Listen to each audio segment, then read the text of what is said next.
രാജ്യത്തെ തന്നെ ഏറ്റവും വലിയൊരു തുറമുഖ പദ്ധതി അവിടെ കൊണ്ടുവരാനുള്ള പ്രാരംഭ ആലോചന നടത്തുന്നത് 1991 കെ കരുണാകരന്റെ നേതൃത്വത്തിലുള്ള UDF സർക്കാരാണ്.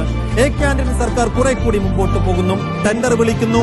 കേന്ദ്രാനുമതിക്കായി AK ആന്റണി ശ്രമം നടത്തി. അന്ന് ഭരിക്കുന്നത് വാജ്പേയി സർക്കാരാണ്. കേന്ദ്രം അനുമതി നിഷേധിക്കുന്നതാണ് കണ്ടത്. PS സർക്കാരിനും ഈ പദ്ധതിയുമായി കുറേയധികം മുന്നോട്ട് പോകാൻ കഴിയാത്ത ഒരു അവസ്ഥ വരുന്നു. ഉമ്മൻചാണ്ടി സർക്കാർ 2011 അധികാരത്തിൽ വരുന്നു. വിഴിഞ്ഞം പദ്ധതി മുന്നോട്ട് കൊണ്ടുപോകാനുള്ള ശ്രമം അത് ഉമ്മൻചാണ്ടി സർക്കാരിന്റെ തെരഞ്ഞെടുപ്പ് പ്രകടന പത്രികയിൽ തന്നെ ഉള്ള ഒന്നായിരുന്നു. അങ്ങനെ ഉമ്മൻചാണ്ടി സർക്കാർ ആണ് അദാനി പോർട്സിനെ വിഴിഞ്ഞത്തേക്ക് കൊണ്ടുവരുന്നത്. ഒരുപക്ഷെ UDFന് എന്ത് ക്രെഡിറ്റ്, കോൺഗ്രസിന് എന്ത് ക്രെഡിറ്റ് ഉണ്ട് വിഴിഞ്ഞത്ത് എന്ന് ചോദിച്ചാൽ ഏറ്റവും വലിയ ക്രെഡിറ്റ് ഒരുപക്ഷെ കോൺഗ്രസിനും UDFനും മുന്നിൽ വെക്കാനുള്ളതാണ്.